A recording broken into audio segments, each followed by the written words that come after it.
Okay, so I don't typically like to begin a sermon on like a grimmer note like this, but I promise it has more of a happy ending.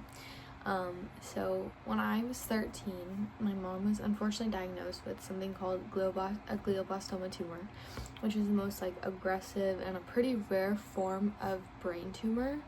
And it was like the tumor was about the size of a golf ball, and like it happened because she noticed like she was having difficulty speaking, and she was a teacher, and so it was like just odd for her because she's such a she's very precise with her words, she's very good with her words and whatnot. And so she went to the doctor and they were like, girl, you have cancer. And so she went into surgery immediately, and they ended up removing part of it, but nonetheless the tumor was still there.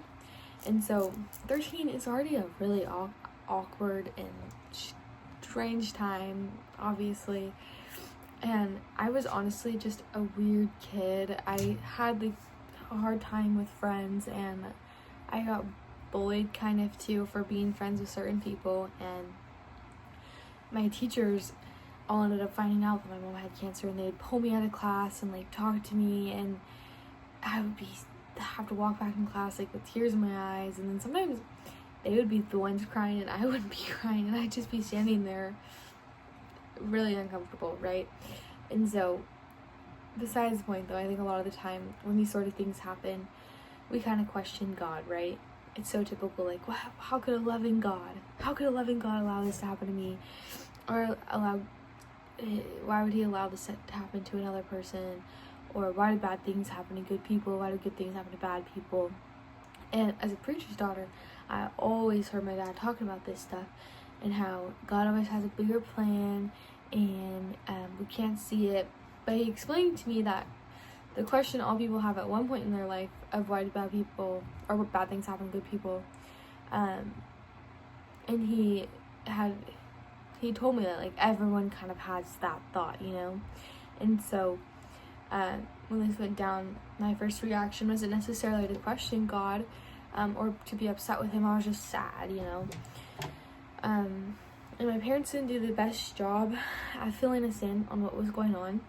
So I spent a lot of time on my own researching the disease and treatment options. And I was quite a moody 13-year-old, and I think my circumstances might kind of justify it a little bit, but probably not the extent of what was going on. I just was extra moody, but I think all 13-year-olds are. But I didn't have any sort of relationship with God, and I wasn't really leaning on him for support, and I hadn't understood the power of grace yet, you know. But there was something about my mom that everyone noticed, and she was diagnosed with a terminal illness that gave her 9 months left to live, but she never once had her smile break. She carried like so much joy in her heart. It was genuinely absurd, and it leaves you awestruck. Before cancer, she wasn't necessarily depressed or like a mean, bitter person, but she definitely was not this joyful, right? And she just had such a light to her that didn't make sense. And what I know now is she carried the pure love and joy of the Lord in her heart. And when she was given the diagnosis, she had seen two options for how she could live out the rest of her life. And she could walk according to the world and grieve and live a sorrowful life filled with pain and suffering. But the other option was to walk with the Lord through the trial and see how the trial could be used to glorify him, and how the Lord can help walk her through that, right? And she chose to live her life according to God's plan, and she trusted that he would deliver. And so she was diagnosed in 2018, and since then, she did like 2 rounds of chemo and 2 rounds of radiation and then stopped, and the tumor has not grown since then. So she's completely fine. There's still the tumor in her brain, it just isn't moving. So she's okay. She can't feel like half of her body, and she can't talk very well, and she kind of walks with a limp, but besides that, she's okay. So it's amazing. She's a walking miracle, the doctors say. But she has those challenges, but she lives only for the Lord. And she is the most joyful person that I think I know, and probably if you met her, you would know too. But I told you it would be a happy ending. So I'm not going and saying that, but by believing and trusting in the Lord, your cancer will be cured, or your illness or your circumstance will be fixed, but it's understanding how to walk in peace with those hard things. And following his plan means to live in serenity and joy, even amongst the darkness of this world. And my mom, Kelly, was able to find this peace and joy in the midst of a dark, terrible time, which is such opposition to our culture. And looking over the past 100 years, technology and scientific progress have improved our physical safety and corrected a lot of social injustices like slavery, but they haven't necessarily made people happier or more joyful or more fulfilled. And I think if you look to social media, you hear people say all the time how money isn't going to buy happiness, and how all of these influencers and celebrities and all these people who have all these amazing things are so lonely and depressed, and they are sad, and they feel so much self-pity. And we see more people having this self-pity, boredom, and depression over previous generations, and that's despite having more comfort and more freedom. And so the Bible, and today specifically we're talking about Psalms 1, offers us a different perspective, and that true happiness and the core issues of human life are spiritual, and they're unchanging, and no amount of technological or intellectual advancement can address the deep spiritual needs that Psalm speaks to. And so today we're looking at Psalms 1, and the book of Psalms is a rich, powerful piece of literature and scripture. And if you open your Bible up to the middle of it, you will most likely end up in Psalms. It's the longest book in the Bible. It has several different authors. The main author is King David, but there are several different authors attributed to them, and a lot that are unknown too. But out of the 150 Psalms, 34 lack a title, which can make it difficult to assign authorship. And it also has several references. So it references Solomon, Moses, Asaph, Heman, Ethan, sons of Korah, and the musical director, but none necessarily indicate authorship or association. And so many of the titles contain the phrase named, which means multiple different things, such as by, for, about, belonging to, for the use of, and all of those indicate either authorship, honor, or some sort of purpose to it. But because of these different meanings, it's difficult to say if these psalms were attributed to David or if they were actually written by him. And given the book's kind of ambiguity, it's safe to consider most of them are just anonymous. And that most of their origins were most likely from Israel worship traditions rather than just historical figures. But it doesn't mean that David or other figures could not have had some sort of attribution to them. So it states, there's 6 verses in this little chapter. It says, "Blessed is the one who does not walk in step with the wicked, or stand in the way of sinners, take or sit in the company of mockers, but those who delight is in the law of the Lord, and who meditates on his law day and night. That person is like a tree planted by streams of water, which yields its fruits in seasons, and whose leaf does not wither. Whatever they do prospers. Not so wicked. They are like chaff that the wind blows away. Therefore the wicked will not stand in judgment, nor sinners in the assembly of the righteous. For the Lord watches over the way of the righteous, but the way of the wicked leads to destruction." And so I really, really have always enjoyed Psalms. And I think Psalms 1 is a beautiful piece of scripture. I remember my dad reading that to me as a kid.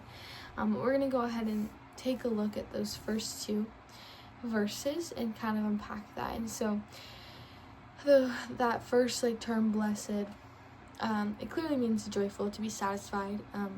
I like to look at it as filled with a lust for life, and a lust for the Lord.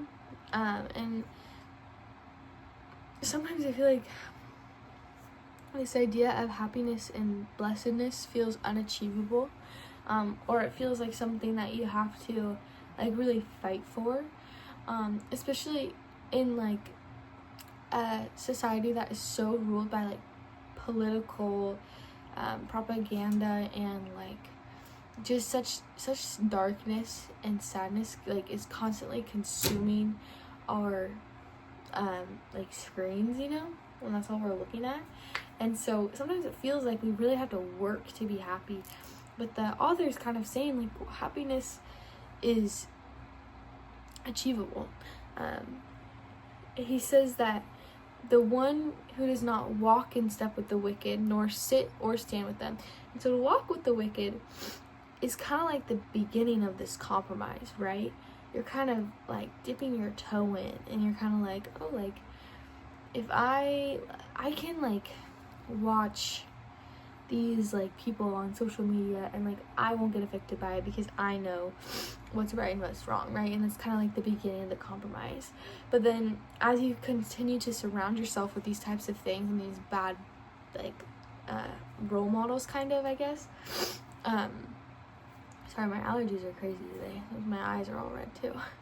But it's kind of just like the beginning of that compromise.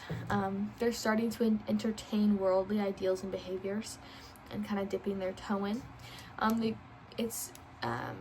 Says they may not be committed yet, but they're like moving in that same direction as the world. And so then he says to stand in the way of the sinners. That's the transition from movement to stillness. And it kind of implies like lingering and association with these sinful patterns, right? So it's where these ideals and sins can become internalized, and you kind of begin forming beliefs and making choices, and that all leads to sitting and with the company of mockers, right? And so it shows a person who is completely immersed and completely identifies themselves with their sin, and they celebrate it even too. And the author gave this threefold pattern to show how these things can be gradual, but also they have this typical pattern. My dad used to quote C.S. Lewis and say, "The safest road to hell is the gradual one, the gentle slope, soft underfoot, without sudden turnings, without milestones, without signposts." And now this isn't to say you can't be friends with non-believers. I think it's extremely important to evangelize and show others about Jesus, but when you lack a strong faith and a strong root, it can be a slippery slope when you're hanging out with non-believers. Jesus was able to spend all of his time with non-believers if he really wanted to, because he's perfect. He can resist temptation, but you need to have a strong root behind it, right? And so that kind of moves into those next verses where it talks about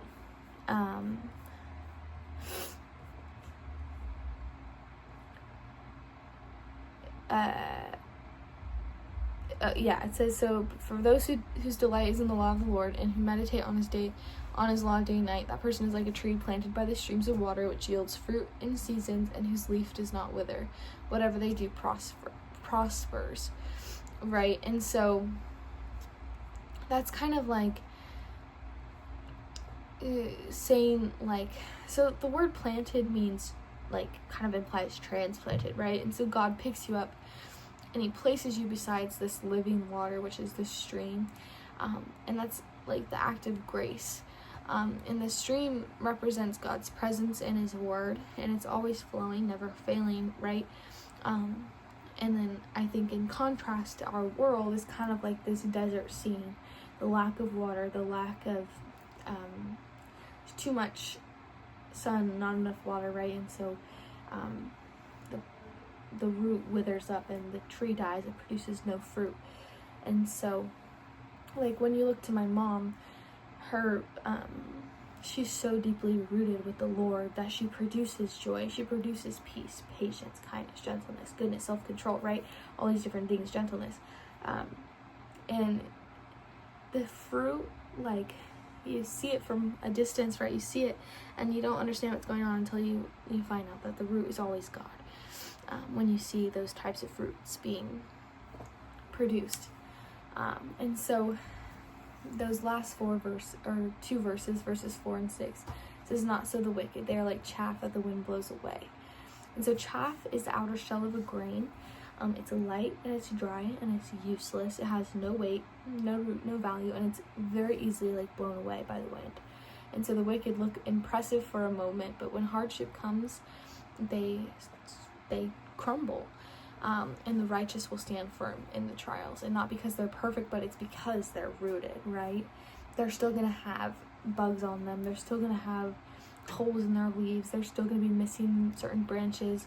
They're still going to be torn up a little bit by these trials, but because they're rooted, they're not going to be like completely killed. And so that kind of